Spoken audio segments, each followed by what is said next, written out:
140 passengers sitting on an American airline noticed that even after 15 minutes of the takeoff, the plane is not gaining much altitude. Just when the passengers were noticing this, all of a sudden the pilot rang the announcement bell. Soon after, the pilot broke a critical news to 140 passengers. Once again, welcome to our new video. Viewers, on the 21st of September 2005, the flight of American Airlines JetBlue Flight 292 was ready for departure from the Californian city of Burbank. It was 3 p.m., and the flight was about to take off at 3:15 p.m. for New York. Everything was going according to the plan. 140 passengers boarded the plane, and airline crew had loaded all the luggage. They were waiting for the signal from the control tower. At 3 p.m. sharp, the pilot of the plane, Captain Scott Burke, was given the green signal from the control tower to take off. And exactly 2 minutes later, at 3:17 p.m., the plane bid farewell to the Burbank airport. Neither the pilot nor the crew, and the 140 passengers boarding the plane, knew that they were about to witness the most horrendous situation of their lives. Just 15 minutes later, all the passengers noticed that the plane is not gaining much altitude. Soon, Captain Scott made an announcement where he said, "We are facing technical difficulties." Listening to this, all the passengers got panicked. Some said, "One engine of the plane has failed," and some said, "Maybe engines have lost power to gain altitude." But the actual situation was more grievous. Half an hour passed since the plane took off, but still, it was flying over California. Again, the pilot announced that we are getting some warning signals from the landing gear. Even the pilot had no clue about these warning signals. What must have been the problem with the landing gear, for which the system of Flight 292 was giving continuous warnings? Cap Scott was quite distressed, not able to figure out the problem, and that was the reason he didn't want to gain much altitude. The pilot wanted to see the landing gear anyhow, so that he would assess the danger. And to know this, he diverted the aircraft towards Long Beach Airport and lowered the altitude even more. The control tower of Long Beach Airport had a look at the landing gear by zooming the camera onto it. They found the nose wheel was rotated 90 degrees to the left.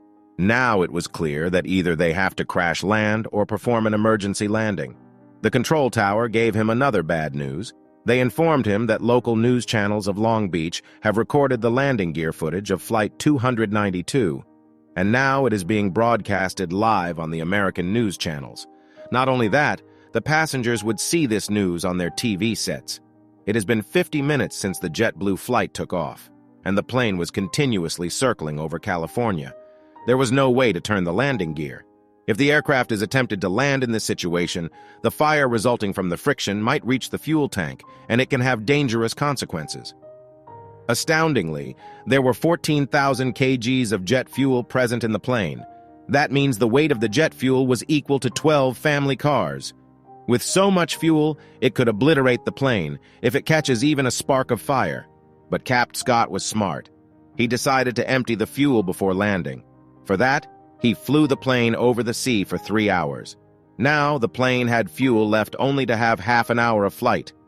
This last half an hour was very important for JetBlue Flight 292 and its 140 passengers. The pilot decided to crash land his plane at the Los Angeles airport, because Los Angeles airport was the nearest.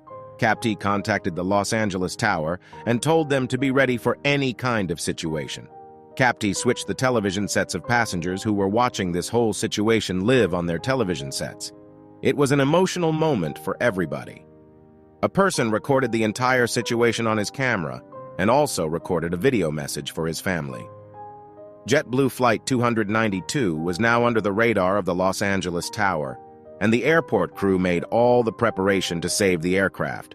From fire trucks to ambulances, everything was ready. The airport tower contacted the pilot of the plane, Captain Scott, for the last time and gave the green signal for the landing. Soon after getting the green signal, the pilot requested all the passengers to get into the crash position. Sitting in this position during the collision, one can save themselves to a certain extent. It is also called brace position. The plane had reached the Los Angeles airport runway. The pilot, with his great maneuvering skills, touched the rear landing gears of the plane and gradually lowered the speed. And finally, the pilot made the front landing gear to touchdown. And it happened that we've been apprehensive about. As soon as it touched the ground, the landing gear caught terrifying fire due to friction.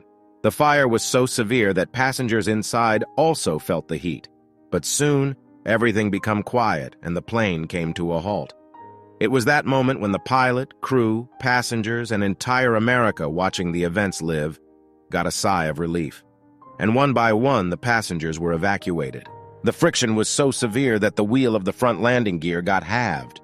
During the investigation, it was found that the lock present in the front landing gear which prevents the wheel from spinning. As the lock got broken, the landing gear turned 90 degrees soon after the takeoff. Because of the pilot's extraordinary skills, not a single person got any injury. If you liked this video, then like it. Subscribe to this channel and do tell us in the comments section that would you like to see such videos. Till then, keep watching.